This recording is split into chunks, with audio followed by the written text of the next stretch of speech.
It's a beautiful night. Talk about sports. It is I, the one, the only boss here, along with my man Jake the Snake. How you doing today, Jake? Oh, absolutely fantastic. Happy day to be a Giant fan, to be honest. Excited to Uh, be here. you know, Happy? it's a weird, it's a bittersweet kind of thing. It's not Yeah. even like I'm not happy about it to be honest, but we'll talk about it more. Welcome to the second episode of the Big Blue Bodega Bunts and Bruises production, where it's just strictly Giants talk over here. You got the two Bodega boys. So we're here today to talk about James Bradberry, the release of him. To be honest, I'm a little upset.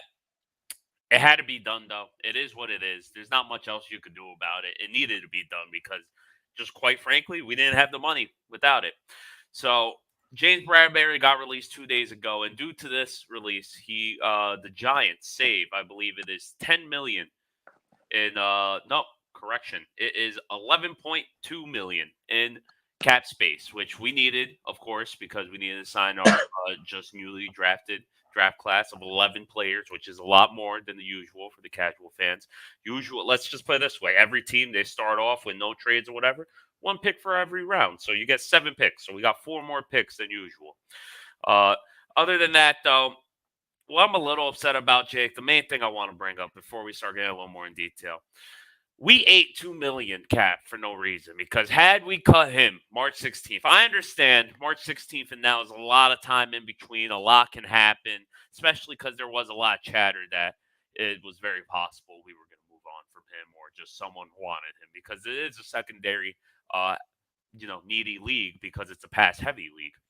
So what I'm upset about is we had to pay 2 million. Now we just ate 2 million, so now we are 30 million in total of dead cat money. That's mainly thanks to Mr. Dave Gettleman. Aside from that, we lost him for nothing, man. He's a good player. He's a good player. So Yeah, dude, he was an excellent player, especially for us. And I think what really spoke loudly to me was when I saw on one of the Instagram posts. I think he made a whole bunch of his former teammates from the Giants all wish him well, and obviously no hard feelings. But that just speaks out to me when you have, you know what I mean, plus 10 guys commenting on it, just telling you, you know what I mean. We're all reaching out, showing love. That really shows how great of a teammate you were. And I mean, he was a great cornerback for us, especially considering our defense was on the field so much, and you just throw and run the ball all you kind of wanted. I think in the last 3 years, I think he led the NFL with like 41 pass deflections. So, I mean, that's a stat to throw out there. But this was the inevitable. He needed to be cut for our cap situation. It's probably the worst in football. And the third worst. The third worst. third worst in football. And this isn't like Joe Shane's first time kind of doing this. So their first kind of early years in Buffalo is exactly what they did. They took a whole bunch of money up in dead cap in their first year. So this is just what the start of a rebuild looks like. I think they're fully kind of entrenched, knowing they're not going to be that competitive this year. Especially, I know they're not obviously happy with Adoree Jackson and Aaron Robinson on the other side. So they're going to need to sign somebody and make some moves, and we'll have to get a vet in here. But the big part of this is we're going to be able to sign, like you said, 11 players from the draft. I think what the funny part is that Aaron Robinson was drafted by David Gettleman. Thanks again. To be a nickel corner, and he was our starting nickel corner last year. He did all right. He wasn't anything great, and now we're pushing him to the outside. I feel like this is almost a test of Joe Shane to say, "Are you going to be worth it after your rookie contract, kid? Like, show me what you got, because you're not my pick, you know." Yeah, for Because sure. he has no build or the makings or anything of a cornerback too. There's no reason he should be out there. But then again, I guess that just shows to, like you said, we are just so thin in the secondary now with, with this cut. Like, I mean, that was our number one corner. Now we have Adoree Jackson, who is the only vet we have in that corner position. So it's almost, and the guy never even plays a full season ever. And Yeah, that's he's another bad really contract injury prone, and our safeties look very questionable at best. You know what I mean? I mean, McKinney's great. He's going to be a good player, but Julian Love, that played all over the field last year, love his versatility, but still a question mark at safety. He's a good player. I don't know how great he can be, especially with these cornerbacks. And then Dane Belton's only third, our only depth piece there. So our secondary has a lot of holes right now, and Exactly. they're going to need to sign. They're going to need to sign a vet. I don't know who that's going to be. I think Aaron Robinson will get a shot, and they're going to give a lot of people shots on the outside just to see kind of who's got it and who has the potential. But they're going to need to sign a vet to kind of man that down if and when that time comes. Yeah, I mean, we drafted Cardell Flop, but by no means was he a draft pick that was meant to start year one. No, he's 175 pounds. No. Exactly. Like he needs to add at least 20 pounds before we can even throw him out there. But part of me kind of wants them to just throw him out there. Like at this point, kid, you might have to earn. You might be the starting quarterback next year, 2 years from now. Go out there, earn it, get them snaps, and figure it out. Because I mean, corner experience is never almost hurts. like it's almost like wide receiver where unless you're like of the Jalen Ramsey ilk, it's not like a Sauce Gardner. He's gonna step in and be almost locked down on the spot. Aside from those first rounders, though, it's you're not really that good always in your first year. There is always a developmental year. Yeah, that's with most rookies and positions, but there's sometimes where guys can look like complete bust year one, and then they just take a significant leap year two because the game just slows down for them. So, I mean, it's just looking like a mess, man. I'm worried. I'm Yeah, I worried. mean, I think like you said, the desperation the Giants kind of are in right now, and I feel like everyone knew that coming in, and I don't think that's why a trade market kind of never really materialized for him or kind of any sort of movement. It was just real stale air the whole time. We're just so desperate. They knew if a team really wanted him, they knew we could just cut him and kind of just sign him after go through waivers. So I Exactly. We had no leverage whatsoever. none. All the Yeah, no, teams that exactly. wanted him, they just literally, like you said, why would the best people are going, well, why didn't we end up trading James Bradberry at least for a 6 or a 7? It would have took whatever. At that point, teams are dumb. Why are they going to trade a 6 or 7th when they know he's going to get cut and I could just spend money and lose Yeah, money instead of have to because you were going to have to re-sign him anyway. He's looking for a new contract, which is why there was a rumor that we had a trade offer with Houston, actually. They were going to offer us a late third. I would have loved that. I would have gone that would dancing. have been a steal. That would have been a steal for us. That would have been a gift. Amazing. But the issue was it was contract issues with James Bradberry and his team and the Houston Texans. Since he's on his last year, he's looking for that extension. And he could. Yes, a team could trade for him. He does not have a no trade clause. But the thing is, he could just easily say, "I'm not going to play."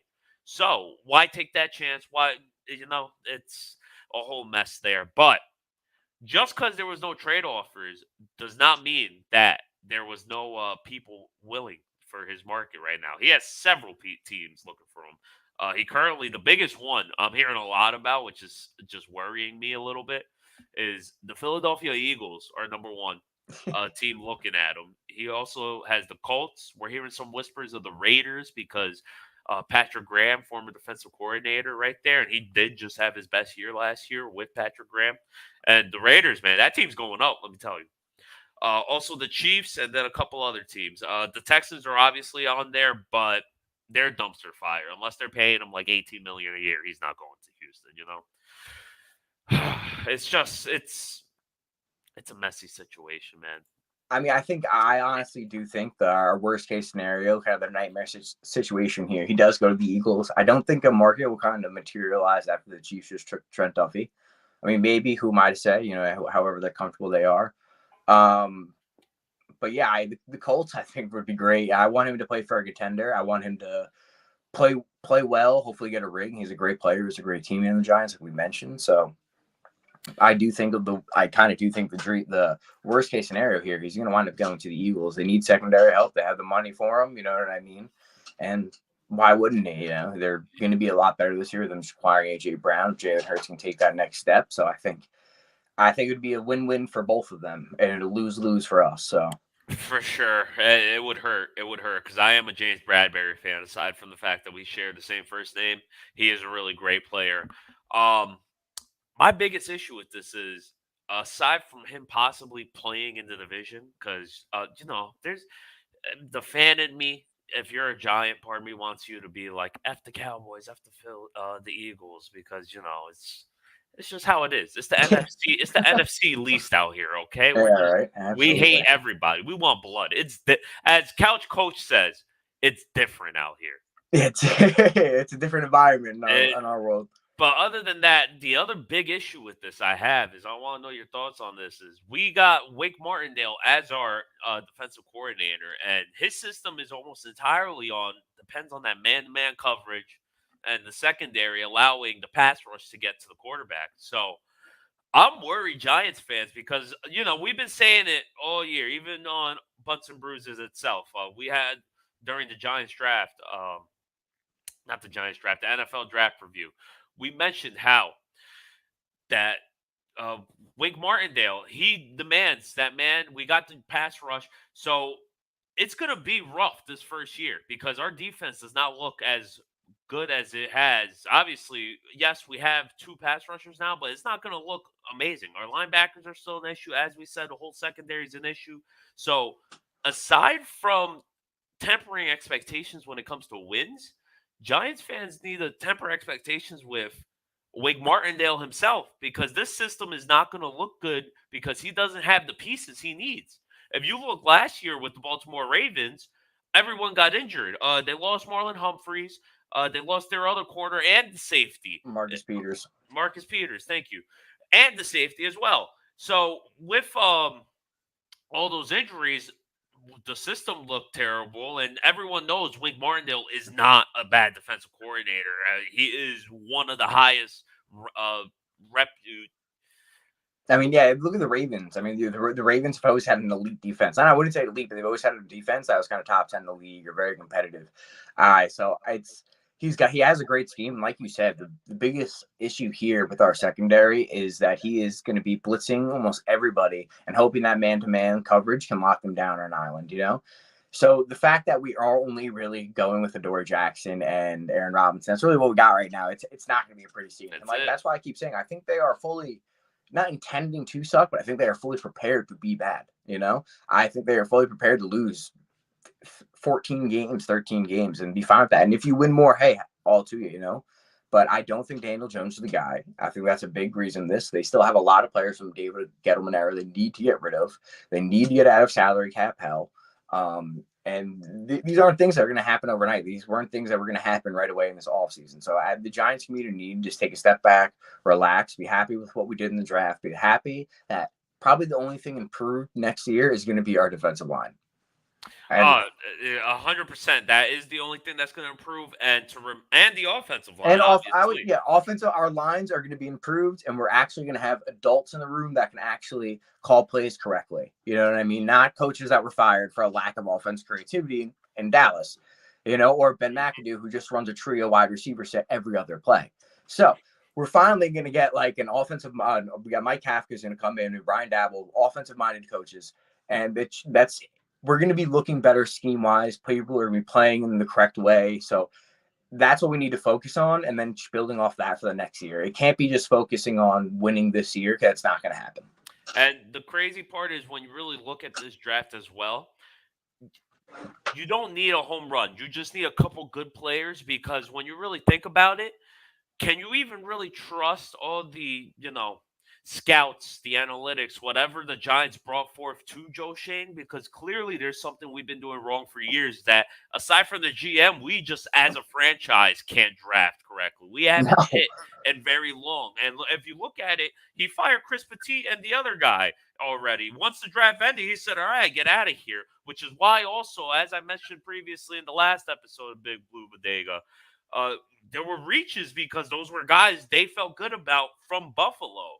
So really, it's next year's draft when you look at it. Hopefully, hopefully you're right, and we only win 3-4 games because at this point, I would love to be in the top 5 of the draft. I just want a couple competitive losses. Simple as that. As long as we don't do 3 quarterback sneaks in a row on an offensive drive, I'm fine with that. Though I know it's going to be rough, but we're building a foundation here. So if you allow Joe Shane now to finally build his scouts, his franchise essentially, next year's draft, if he gets, like I said, a couple in this draft, just a handful of players out of 11 players, if 4 or 5 of those guys are actual NFL starters, not even all pros, just starters in general, good, reliable players, then imagine next year when he actually implements his own system and has his people who he can trust and he actually knows, yes, this is good information, or like how Bill Belichick has his guy drafting Cole Strange for the 21st pick of the draft or whatever, Yeah, I mean, like you said, like we both said before, like this was not a sexy draft by any means. You know what I mean? This wasn't this is going to be a draft where we look back, and this was going to be our depth draft. You're going to see a lot of these guys for a long time. They went and they got their guys that can build their foundation, like start this franchise. And that's how you do sustain success. You know what I mean? That's how franchises are. Franchises different than just a one-time contender. You know, and the Giants were drafting successfully, and they did have a franchise. Why we led to 2 Super Bowls. Why we always had great pass rushers and great players on the defense and offensive side of the ball. And honestly, the draft that kind of like sticks out to me is when we took David Wilson. You know what I mean? The running back from Virginia Tech, who wound up only playing a year, and then the sprinter, and he was great. I mean, he looked amazing. You know what I mean? But ever since that, it seemed like our draft. It just seemed like our draft really has just gone downhill ever since. And I think Essentially. it's like I said. I mean, besides for maybe an Odell Beckham pick, which David Gettleman ruined that relationship, and then sent him to Cleveland. You know what I mean? To ruin him. It hurts. It hurts. See, the fact that you mentioned Odell Beckham kind of even points more to my fact about our scouting sucks, because it was all known fact that year. We were looking to draft Ebron, but then he got taken by the Lions a couple picks before us, so then we diverted to Odell. So that just kind of even proves more of the fact that the number one guy on our board wasn't even Odell. And man, when David Wilson played, yeah, it was cool to watch him do backflips and have the home run plays on returns, but he looked like a boy playing amongst men. Well, He that's was he was a running back sprinter. He was then. a sprinter playing football. You know what I Yeah. mean? But even like Eric Flowers, DeAndre Baker, Eli Apple. You know what I mean? Like this, the list continues. You know what I mean? I thought we had something good in Will Hernandez. He had a really great rookie year. He had a great combine that year. He had a good pro day.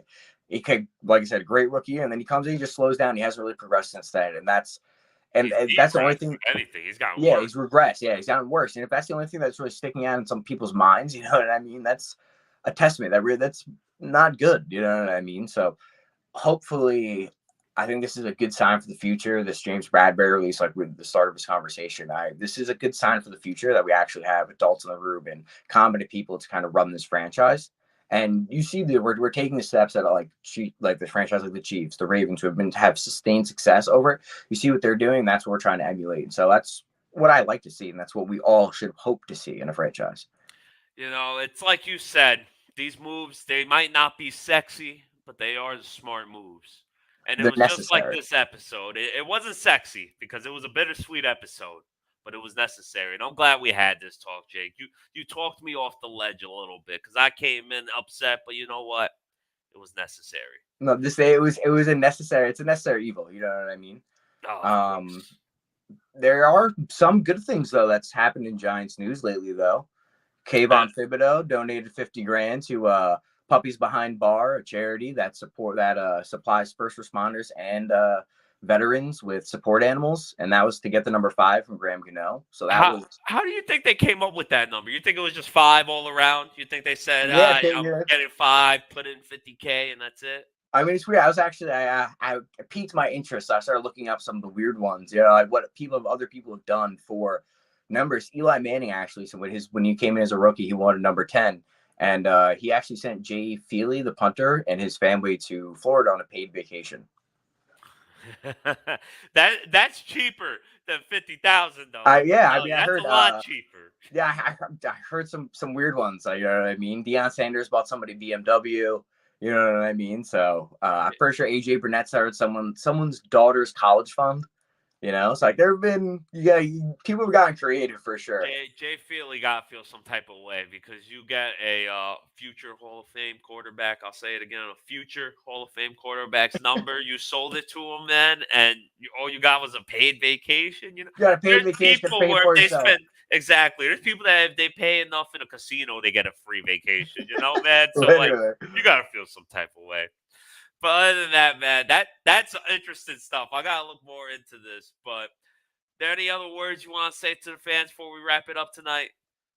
Big Blue Nation, it's always a pleasure. Just stay calm, stay ready, be ready to suck. But we're gonna get through this as a unit, one team, One big blue family. one be That is literally. it. This is episode 2 of the Big Blue Bodega. Yo, one stop shop for everything Giants. We have a Twitter page coming out. We're working on the logo. It's going to be its own thing. It's going to be beautiful. But until then, make sure you follow Bunts and Bruises on Twitter, because that is where we are posting every episode live. And once we have everything all set, we will be available on all podcast platforms. But until then, we are here on Twitter. We are on Facebook, and we're also on YouTube. Just look up Bunts and Bruises, and you'll find this episode titled beautifully. Other than that, Jake, my brother, it was another great night to talk about nothing but Giants. Till next time, hopefully it's a little more better news. But either way, it was a good night.